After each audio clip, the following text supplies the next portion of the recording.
अभी आपको बराह रास्त लिए चलेंगे दारोगा वाला, जहां पर लीगी MNA शेख रोहेल असगर के मरकजी दफ्तर में वर्कर्स कन्वेंशन का इनेकाद किया गया है। हमजा शहबाज तकरीब से खिताब कर रहे हैं। ये कौम के होनहार सपूत पूछते हैं कि तुमने 1 करोड़ नौकरियां तो नहीं दी। आज पाकिस्तान में, खैबर पख्तूनख्वा में, पंजाब में, सिंध में, बलूचिस्तान में लाखों लोग बेरोजगार हो चुके हैं। तो ये तुम्हारी साजिश थी पाकिस्तानी कौम के बेटों के साथ, और इसने मजदूरों से वादा किया। इसने कहा मैं 50 लाख घर दूंगा। क्या कहा? 50 लाख घर दूंगा। और नौजवानों, दिल पे हाथ रख के बताओ, 50 लाख घर दूर की बात, 50,000 घर भी मिले लोगों को। और इसने 50 लाख घर का वादा करके यहां पर गरीब रेहड़ीबान भी हैं, दुकानदार भी हैं।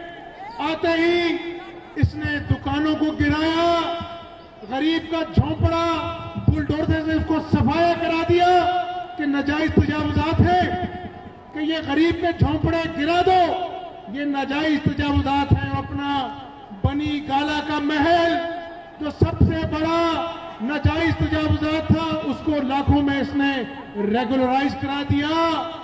तो ये 50 लाख घर तो ना दे सका, लेकिन इसने गरीब का झोंपड़ा गिराकर, मजदूर की रेहड़ी गिराकर इमरान नियाजी ने पाकिस्तान के मजदूर के खिलाफ साजिश की है।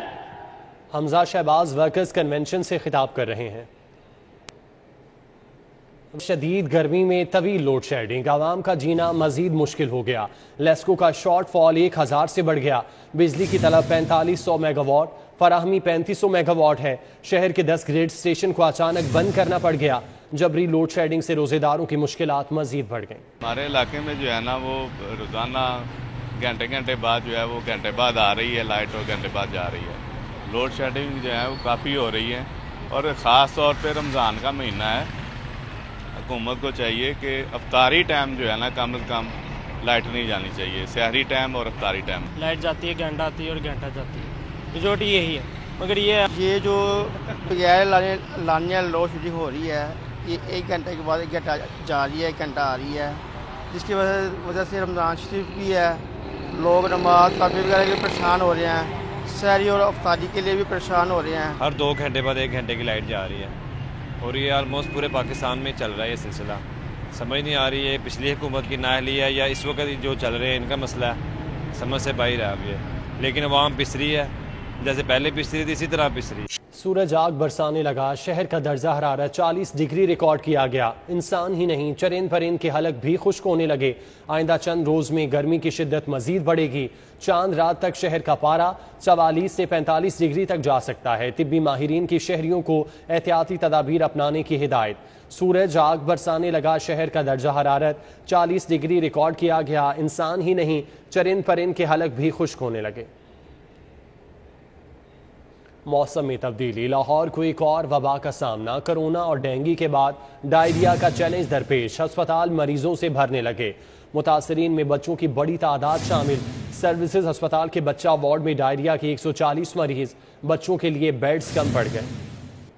डायरिया ने नन्हे मुन्ने बच्चों को निशाने पर रख लिया। सर्विसेज अस्पताल का बच्चा वार्ड डायरिया के मरीजों से भर गया। वार्ड में टोटल 140, जबकि गुज़िश्ता 24 घंटों में डायरिया में मुब्तला 40 बच्चे लाए गए। 80% बच्चे डायरिया के मर्ज में मुब्तला होकर आ रहे हैं। 140-150 के करीब डायरिया के एडमिशन होंगे, और ये आप ध्यान में रखिएगा कि वो सीवियर डायरिया के केसेस हैं जो हम एडमिट करते हैं। जो माइल्ड डायरिया होता है, जो ओरल ले सकते हैं, उनको तो हम OPD बेसिस पे ट्रीट करते हैं।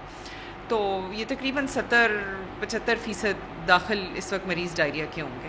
प्रोफेसर तैयबा भट्ट ने कहा कि ये तशवीशनाक सूरत हाल है। अगर वालदैन की जानिब से एहतियात ना की गई तो हालात मजीद खराब हो सकते हैं। इस वक्त तमाम बच्चों की हालत तशवीशनाक है। जिन बच्चों की हालत नॉर्मल होती है उन्हें ORS और अदवायात देकर घर भेज दिया जाता है। बदएहतियाती ना करें, साफ़ सुथरा घर का खाना दें बच्चों को, ख़ास तौर पे पानी का सोर्स जो है वो अपना बहुत ध्यान से इस्तेमाल करें। और दूसरा ये कि अगर बच्चे को डायरिया हो जाए तो उसको ORS देते रहें ताकि वो डिहाइड्रेट ना हो। इसमें जो ज़्यादा प्रॉब्लम होती है डिहाइड्रेशन से होती है, अगर ज़्यादा डिहाइड्रेशन हो जाए तो खुदा न खास्ता तो बच्चे की जान भी इससे जा सकती है। लाहौर में डायरिया खतरनाक हद तक फैल चुका है। शहर के बड़े सरकारी अस्पतालों में भी डायरिया के मरीजों में गैर मामूली इजाफा देखने में आया है। तिबी माहिरीन का कहना है कि गंदा पानी, खासकर सड़कों पर लगी रेहड़ियों से मशरूबात का पीना डायरिया फैलने की बड़ी वजह है। शहरी एहतियात करें वरना हालात बेकाबू हो सकते हैं। यूटिलिटी स्टोर्स का रुख करेंगे जहां पर आटे, घी और खुर्दनी ऑयल की शदीद किल्लत है। LDA ताजपुरा स्कीम धर्मपुरा के यूटिलिटी स्टोर्स के रैक्स खाली हैं। ठोकर सस्ता रमज़ान बाजार में भी अशियाए खुरोनोश की किल्लत है। खरीदारी के लिए आने वाले सारिफीन को मायूसी का सामना। रमज़ान बाजारों में भी कीमतों का दोहरा मयार। प्याज के दाम में 3 से 4 रुपए फी किलो इजाफा कर दिया गया। गवर्नमेंट की तरफ से हमें सब्सिडी मिली है, उनमें यही सब्जियाँ हैं। इसके अलावा कोई इसके अलावा कोई सब्जी जो है ना उन्होंने हमें नहीं कहा कि आप ये सेल करें। इसमें सब्सिडी में हमारे पास आटा है, चीनी है और ग्रीन चैनल है। इसके अलावा हमारे पास कोई ऐसी चीज़ नहीं। अब ये आखिरी दिनों में हमारे पास घी आया है जो अब सब्सिडी में है, जो 50 रुपये कम पे रेट पे दे रहे हैं। मेरा दिता गया ना जी व्हाट्सएप इन दस्या भी जो 4 किलो बंदा चीनी लै जाता ना जी, फिर वो बंद कर देता। भावें एक दिन लै जाना 2 दिन बाद, वो फिर उस तो बाद नहीं जाती चीनी। शहरियों ने शिकवा करते हुए कहा कि सस्ता रमजान बाजार बस नाम का ही है। मार्केट की निस्बत सस्ता रमजान बाजार में अशिया महंगी होने के साथ साथ गैर मेयारी भी है। ईद उल फितर के लिए हुकूमत की जानिब से सरकारी छुट्टियों का ऐलान कर दिया गया। ईद की छुट्टियां 2 मई से 5 मई तक होंगी। पीर 2 मई से 5 मई जुमेरात तक ईद की तातीलात का नोटिफिकेशन जारी। हफ्ता इतवार की छुट्टी शामिल करके ईद पर 6 छुट्टियां होंगी। इस हवाले से नोटिफिकेशन जारी किया गया है। ईद उल फितर के लिए हुकूमत की जानिब से सरकारी छुट्टियों का ऐलान कर दिया गया। ईद की छुट्टियां 2 मई से 5 मई तक होंगी। पीर से 5 मई जुमेरात तक ईद की तातीलात का नोटिफिकेशन जारी किया गया। हेल्थ कार्ड के नाम पर नई हिकमत अमली। यूनिवर्सल हेल्थ इंश्योरेंस कार्ड के लिए सेंट्रल मैनेजमेंट यूनिट कायम करने का फैसला कर लिया गया। मैनेजमेंट यूनिट बनाकर हेल्थ कार्ड की सहूलत का जायजा लिया जाएगा। हेल्थ इंश्योरेंस कार्ड के लिए पंजाब हेल्थ इंश्योरेंस अथॉरिटी के बाद एक स्पेशल मैनेजमेंट यूनिट भी बनाने का फैसला किया गया है, जिसके लिए सरकारी खजाने से 18 करोड़ रुपए का बजट लिया जाएगा। यूनिट में भारी भरकम तनख्वाहों पर भर्तियां होंगी। Unit health institute management company की तरह सरकारी अस्पतालों में हेल्थ कार्ड के मुतालिक स्ट्रेटेजी बनाएगा। हेल्थ कार्ड के नाम से मैनेजमेंट यूनिट बनाकर नया ऑफिस भी लिया जाएगा। इससे कबल पंजाब हेल्थ इंश्योरेंस अथॉरिटी के क्याम के इकदाम भी जारी है, जिसके लिए कानून में कुछ पेचीदगियां हल करके हायल रुकावटों को दूर किया जा रहा है। नौ मुंतखब वज़ीर आला हमजा शहबाज की हल्फ बर्दारी की दरख्वास्त। लाहौर हाईकोर्ट कल फैसला सुनाएगी। एडवोकेट जनरल पंजाब ने कहा कि सदर को 3 दिन पहले अदालती हुक्म मौसूल हुआ, अब वो इस मामले को देखेंगे। चीफ जस्टिस ने कहा कि इसका मतलब तो ये है कि सदर पहले सोए हुए थे, अदालत ने उन्हें जगाया। सूबे में कोई हुकूमत नहीं, ये क्या हो रहा है। हमजा शहबाज के वकील इश्तर औसाफ ने कहा सदर जानबूझकर फैसले पर अमल नहीं कर रहे। लाहौर हाई कोर्ट में हमजा शहबाज की हल्फ बर्दारी के लिए दूसरी दरखास्त पर समाअत के दौरान additional attorney general Malik Naveed ने अदालत को बताया गवर्नर ने अदालती हुक्म पर अमल दरामद के हवाले से समरी सदर मुमलिकत को भिजवा दी। सदर आइन के तहत तमाम काम करेंगे। चीफ जस्टिस ने इस्तफसार किया कि सदर मुमलिकत किस आइन के तहत इलेक्शन के मामले को देख सकते हैं। एडवोकेट जनरल अहमद अवैस ने कहा कि मामला सदर पाकिस्तान के रूबरू ज़ेरे इल्तवा है, अदालत में इसकी समाअत नहीं होनी चाहिए। हमजा शहबाज की दरखास्त में सदर, वज़ीर आज़म और चेयरमैन सेनेट को फरीक बनाया गया है। ये दरखास्त काबिल समाअत नहीं है। चीफ जस्टिस ने कहा कि डिप्टी स्पीकर ने अदालत के हुक्म पर इलेक्शन करवाया। एडवोकेट जनरल ने कहा डिप्टी स्पीकर PTI के इलेक्शन पर मुंतखब हुए और बाद में वहाँ मिल गए। गवर्नर पंजाब और सदर को आइन ने इस्तिस्ना दिया है। चीफ जस्टिस ने एडवोकेट जनरल से कहा कि किस आईनी मैंडेट के तहत ये सब कुछ हो रहा है। गवर्नर को किस कानून के तहत वज़ीर आला के इंतखाब को देखने का इख्तियार है। डिप्टी स्पीकर कोई गली मोहल्ले का आदमी नहीं, प्रिजाइडिंग अफसर था। एडवोकेट जनरल ने कहा कि ये मामला बड़े तहम्मुल से हल करना चाहिए। चीफ जस्टिस ने एडवोकेट जनरल से कहा तहम्मुल से करके ही असेंबली में मामला भेजा था। चीफ जस्टिस ने एडवोकेट जनरल से कहा सूबे के वज़ीर आला के हल्फ के लिए अभी तक क्या किया गया। लाहौर हाई कोर्ट ने फैसला दिया, उसकी भी परवाह नहीं की गई। समाअत के बाद अदालत ने हमजा शहबाज की दरखास्त पर फैसला महफूज कर लिया। Chief justice high court justice Mohammad Amir Bhatti बुध की सुबह 10 बजे फैसला सुनाएंगे। मलिक अशरफ, सिटी 42। मरियम नवाज की पासपोर्ट वापसी की दरख्वास्त पर समाअत करने वाला तीसरा 2 रुकनी बेंच भी जस्टिस असजद जावेद घराल की समाअत से माजरत पर तहलील। चीफ जस्टिस हाई कोर्ट ने मरियम नवाज की दरख्वास्त पर समाअत के लिए जस्टिस अली बाकर नसफी और जस्टिस सरदार अहमद नईम पर मुश्तमिल नया 2 रुकनी स्पेशल तश्कील दे दिया, जो 27 अप्रैल को समाअत करेगा। मरियम नवाज की जानिब से उम्रे की अदायगी के लिए पासपोर्ट वापसी की दरख्वास्त पर तीसरे बेंच के रूबरू भी समाअत न हो सकी। मरियम नवाज की दरख्वास्त पर समाअत के लिए मुकर्रर बेंच के सरबराह जस्टिस सैयद शहबाज रिजवी ने दरख्वास्त को समाअत के लिए जस्टिस अली बाकर नजफी और जस्टिस फारूक हैदर पर मुश्तमिल बेंच के रूबरू भिजवाया था। समाअत शुरू हुई तो जस्टिस फारूक हैदर ने समाअत से माजरत कर ली, जिस पर फाइल नए बेंच की तश्कील के लिए चीफ जस्टिस को भिजवा दी गई। चीफ जस्टिस ने जस्टिस अली बाकर नजफी और जस्टिस असजद जावेद घराल पर मुश्तमिल नया 2 रुकनी बेंच तश्कील दिया। तमाम समाअत शुरू हुई तो जस्टिस असजद जावेद घराल ने भी माजरत कर ली, जिस पर तीसरा 2 रुकनी बेंच भी तहलील हो गया। 2 रुकनी बेंच ने फाइल एक बार फिर नए बेंच की तश्कील के लिए चीफ जस्टिस को भिजवा दी। मरियम नवाज ने 27 अप्रैल को उम्रे की अदायगी के लिए पासपोर्ट वापस करने की इस्तदा कर रखी है। मरियम नवाज का passport Chaudhry sugar mills case में जमानत मिलने पर अदालती हुक्म के तहत अदालत आलिया में जमा कराया गया था। अब राह रास्त लिए चलेंगे दारोगा वाला, जहां पर नायब सदर मुस्लिम लीग नून मरियम नवाज वर्कर्स कन्वेंशन से खिताब कर रही हैं।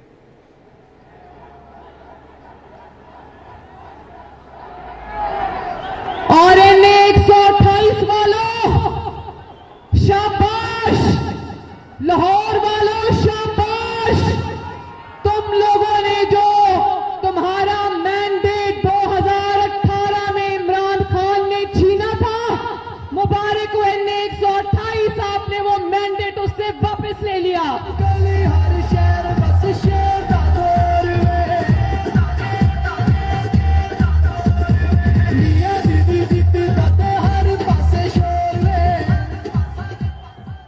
आपको मुबारक हो पंजाब के बहनों भाइयों कि पंजाब का जो मैंडेट इस वोट चोर इमरान खान ने आपसे छीना था, वो मैंडेट पंजाब ने आज उसे वापस छीन लिया।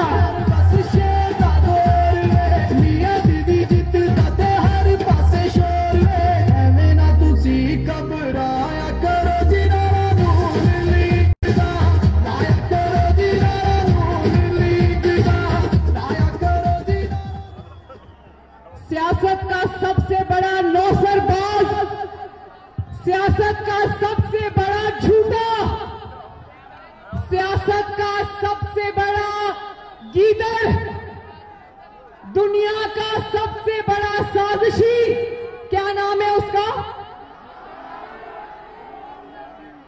कल तक कहता था इमरान खान, जिसका नया नाम है तोशा खाना खान।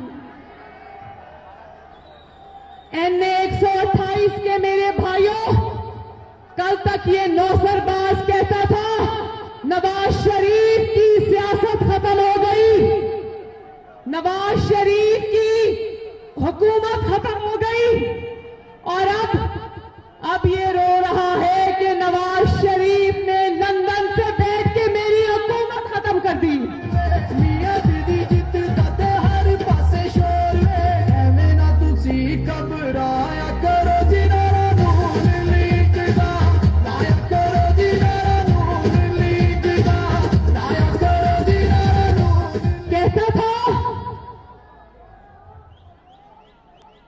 देखो, मैंने कहा था तुमने जितना उछलना है उछल लो, नवाज शरीफ लंबी रेस का घोड़ा है, तुम्हें ऐसी जगह मारेगा तुम्हें भागने की जगह नहीं मिलेगी। जिदा खुशहाली आगाज सानू मिया उत्ते नाज मिया दे नारे बजने भी बजने ने तुम्हारा रंग सच याद है ना? एनए 128 आपको याद है जब वजीर आजम नवाज शरीफ थे और ये उनके खिलाफ साजिशें करता था, तो नवाज शरीफ साहब ने एक दिन कहा था, याद है? नवाज शरीफ ने कहा था, बेटा इमरान खान जाओ और जाके क्रिकेट खेलो, सियासत तुम्हारे बस की बात नहीं है। तुम्हारा रंग सजने भी सजने ना सियासत तुम्हारे बस की बात है, ना नवाज शरीफ का मुकाबला तुम्हारे बस की बात है, ना खुशहाली और अब डर रहा है कि अभी नवाज शरीफ मुल्क में वापस नहीं आया तो इसकी हुकूमत खत्म हो गई। अब डर रहा है कि जब नवाज शरीफ आएगा मेरा क्या बनेगा। मैं ये कहना चाहती हूँ इमरान खान, मियाँ जब आवेगा तो लग पता जाएगा।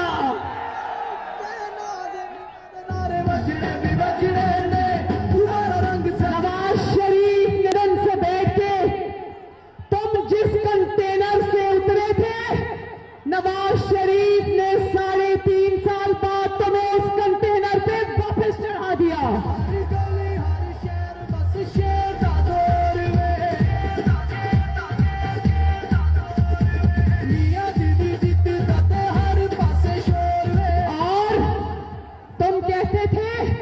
कि नवाज शरीफ की सियासत खत्म, तो आज अल्लाह ताला के फजल से नवाज शरीफ का शहबाज वजीर आजम पाकिस्तान है। नवाज शरीफ का हमजा वजीर आला पंजाब है। और तुम्हारी तो तुमने नवाज शरीफ से क्या मुकाबला करना है। तुम तो शहबाज शरीफ से इतना डरते हो कि तुम्हारी टांगे कांपती हैं।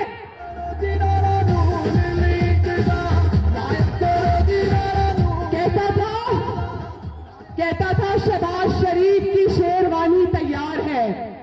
हाँ बेटा, शहबाज शरीफ की ना सिर्फ शेरवानी तैयार थी बल्कि शहबाज शरीफ ने वो काली शेरवानी पहन भी ली और अल्लाह ताला के फजल से पाकिस्तान का वजीर आजम भी बन गया। बैठो अपने जख्म चाटते रहो। तुम इमरान खान, तुम अपनी नापाक जबान से नवाज शरीफ और शहबाज शरीफ का नाम भी कैसे लेते हो। शहबाज शरीफ का तुमसे क्या मुकाबला। कहां वो दोपहर को 12 बजे उठने वाला इमरान खान और कहां वो सुबह फजर के वक्त 5 बजे उठ के काम में लग जाने वाला शहबाज शरीफ।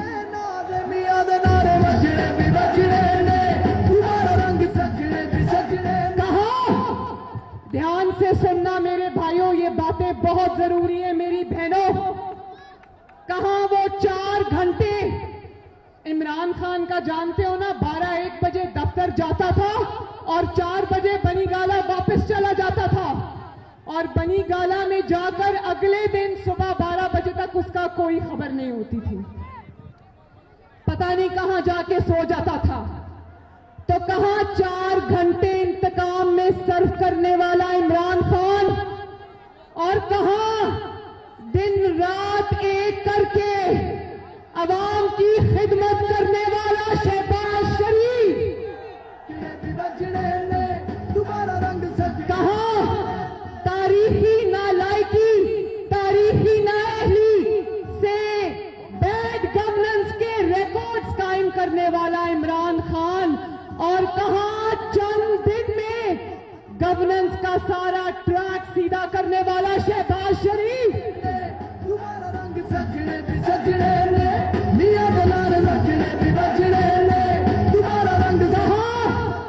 कहां माफियाज को नवाजने के लिए 120 रुपए किलो चीनी कर देने वाला इमरान खान और कहां मुश्किल हालात में चीनी को वापस 70 रुपए पे लेके आने वाला शहबाज शरीफ।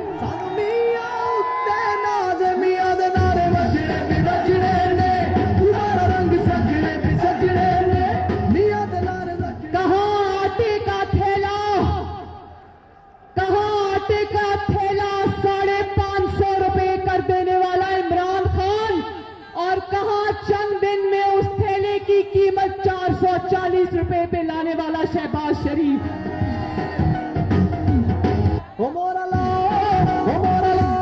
कहां मेहनत काबिलियत से मुल्क चलाने वाला शहबाज शरीफ और कहां हिसाब किताब से जादू टोने से मुर्गियां जलाकर मुल्क चलाने वाला इमरान खान। ये 3.5 साल यही सोचता रहा कि हवा के ऊपर सफर करना है नहीं करना, समंदर के ऊपर सफर कर सकता हूं नहीं कर सकता, और लाशों के पास जाऊं या ना जाऊं। कहां, ध्यान से सुनना है, NA-128 कहां अपनी जेब से जहाज का टिकट का किराया अदा करके उम्रे पे जाने वाला शहबाज शरीफ, और कहां सरकारी जहाज पर आपके पैसों से पिंकी पीरनी की बेटी की शादी सऊदी अरब में करने वाला इमरान खान।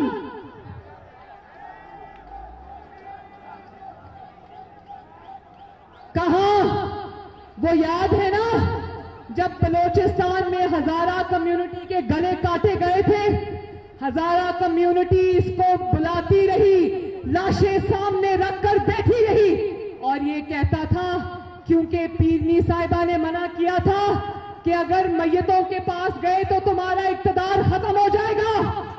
लाशों रख के उनके प्यारे, उनकी बेटियां, उनके बेटे पुकारते रहे, ये उनके पास नहीं गया। और कहां शहबाज शरीफ, जिसको आए हुए अभी 2 हफ्ते भी नहीं हुए, कभी वो बलोचिस्तान पहुंचा होता है, कभी वो सिंध पहुंचा होता है, कभी वो खैबर पख्तूनख्वा पहुंचा होता है।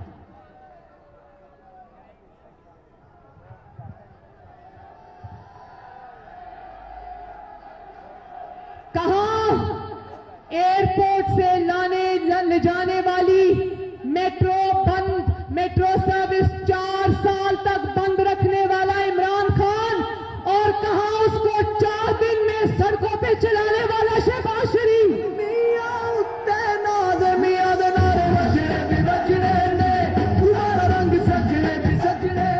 NA-128, ये बात मेरी याद रखना मेरे प्यारे भाइयों और बहनों, कि इससे बड़ी किसी हुकूमत की नाकामी नहीं हो सकती कि जब वो हुकूमत से निकले तो उसको अपना इनामा-ए-माल में खिदमत के लिए दिखाने के लिए एक प्रोजेक्ट भी ना हो। और मैं चैलेंज करती हूं कि इमरान खान को कहो कि सिर्फ 1 मिनट अपनी 4 साल की कारकर्दगी में सर्फ करे बताने में, तो हम भी माने। लेकिन ये 1 मिनट तो क्या बोलेगा, ये एक लफ्ज अपनी कारकर्दगी पर नहीं बोल सकता, क्योंकि इसके पल्ले कुछ भी नहीं है।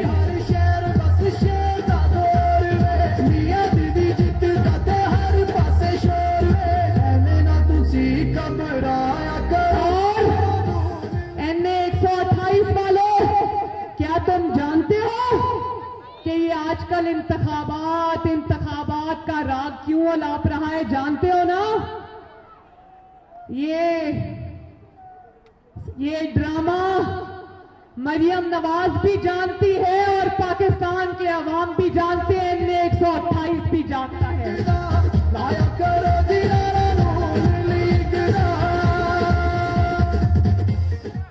इंतखाबात से वो डरते हैं जो 16 में से 15 ज़िमनी इंतखाबात अपनी हुकूमत के बावजूद हार गया हो। इंतखाबात से वो डरता है जिसको नकल करके पर्चा पास करने की आदत पड़ गई हो। इंतखाबात से मुस्लिम लीग नून नहीं डरती, अल्लाह ताला के फजल से, क्योंकि मुस्लिम लीग नून के साथ ये शेर। नायब सदर Noon League Maryam Nawaz workers convention से खिताब कर रही हैं। न्यूज़ स्टूडियो से फिल वक्त इतना ही। आप देखते रहिए सिटी 42।